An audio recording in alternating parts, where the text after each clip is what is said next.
première vue, c'est une ponctuation terrifiante qui scande le voyage infernal et magnifique des héros de 120 battements par minute. La caméra attrape des grains de poussière qui flottent dans les faisceaux de lumière, au-dessus d'une piste de danse. Insensiblement, ces particules prennent des formes organiques jusqu'à se faire cellules et virus, qui s'assemblent, se divisent pour mieux se multiplier. Il en va de cette image inventée par Robin Campillo comme du reste de son film, ce qui semble au premier abord une métaphore funèbre. La mort est dans l'air, puisque nous sommes au pic de l'épidémie de sida, au moment où la médecine n'apporte aux malades d'autres secours que palliatifs, est aussi une représentation de la vie. La contagion, c'est la diffusion de la maladie, c'est aussi le partage de la colère, de l'énergie. Le virus se transmet, comme les informations et le savoir qui permettront d'en limiter la propagation, d'élaborer des thérapies efficaces. Bref, Campillo renverse cul par-dessus tête la vieille scie attribuée à Cocteau. Le cinéma, c'est filmer la mort au travail. Devant sa caméra, c'est la vie, celle de ceux qui ne sont plus, celle de ceux qui ont été sauvés grâce à ce combat, qui s'épanouit. Pour jeter ce pont du néant à l'existence, Robin Campillo a puisé dans sa mémoire de militant d'acteur.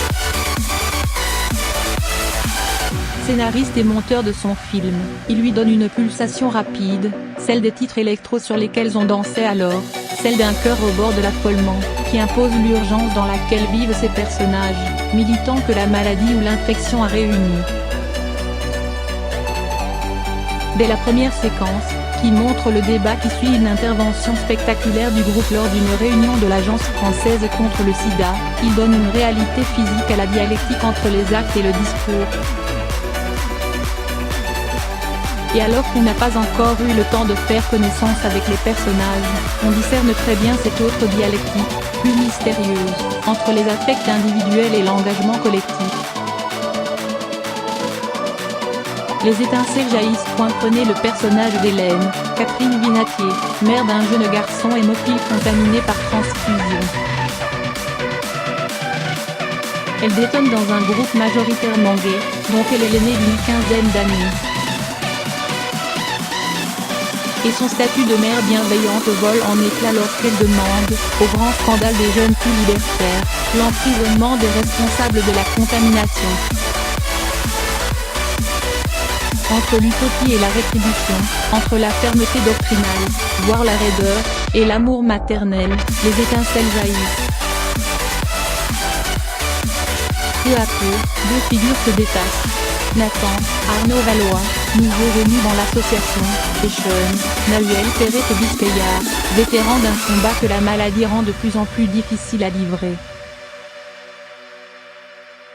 Ils sont portés par le même courant, mais il apparaît qu'ils n'ont pas la même route à parcourir, ce qui ne les empêche pas de s'aimer.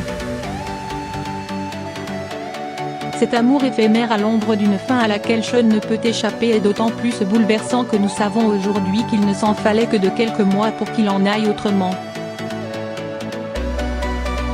Campillo laisse de côté les effets faciles, demandant à ses acteurs d'emmener leur personnage jusqu'au bout du chemin, sans effets spéciaux, sans paroxysme pour parvenir à la vérité d'un moment qui resterait autrement enfoui.